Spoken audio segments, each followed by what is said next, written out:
100% needs to be auctioned. FirstNet needs to span all carriers. AT&T isn't doing themselves any favors lately in this argument. Shoot, there's currently a Band 14 investigation. Yeah, that's so that is fact. There has been a lot of digging. There has been a lot of analysis on that. That is definitely a factor. Yeah, I will, to kind of respond to Zero Cool a little bit there. You know, you brought up some good points about AT&T, and I think for the most part they've hit the mark on what's been required of the FirstNet contract.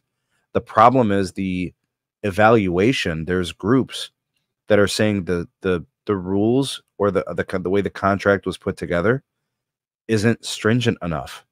It should be tighter. It should be harder, and AT&T should do more with Band 14, meaning make it even more readily available, right? Which it already is pretty available, right?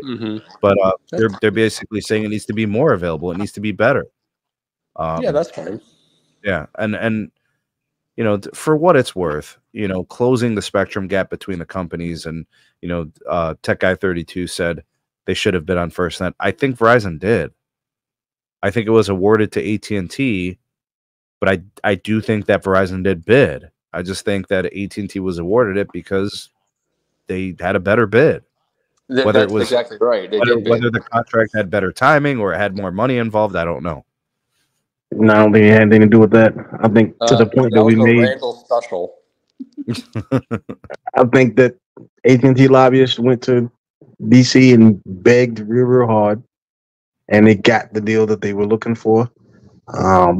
And to the point that we were talking about before with T-Mobile, the government obviously wants increased competition. Verizon's been dominating government contracts for a long time, and it doesn't necessarily mean that the government seems like they're dissatisfied with Verizon, but at the end of the day, people, you know, they want competition, and there's nothing wrong with that.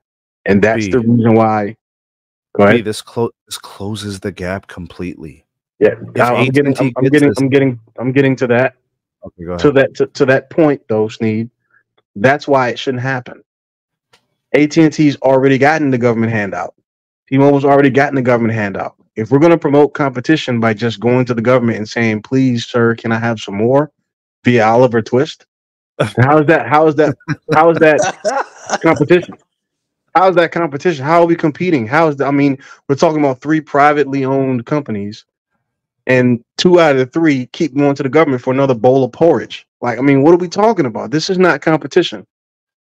If that's what we're going to do, just, you know, see who can beg the best for spectrum that you need in order to be able to compete and deploy networks, then that's unfortunate. You might as well have the government take over all 3 companies. This is stupid. If you're gonna do this, then let it be a competition. And if you beat Verizon, then cool. But do it because you beat them, not because you begged better than the other guys. Because that's how they got. Let's just be honest. That's how they got Band 14.